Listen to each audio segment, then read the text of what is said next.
त्याला दिव्य दृष्टी होती. तर 10 वर्षाचं त्याचंही नाव संजय आणि या कोकण महोत्सवाचा संस्थापक अध्यक्ष त्याचंही नाव संजय. खरं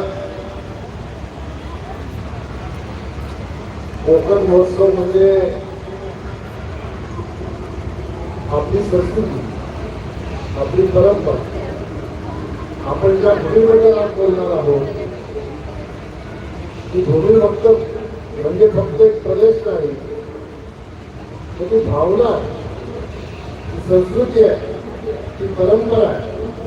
आणि खऱ्या अर्थाने ही परंपरा जोपासण्याचं काम या कोकण महोत्सवाच्या माध्यमातून जेव्हा केलं जातं तेव्हा कोकणला मिळालेल्या खऱ्या अर्थाने सुंदर रूपाचं दर्शन आपल्याला महोत्सवाच्या माध्यमातून बघायला मिळतं.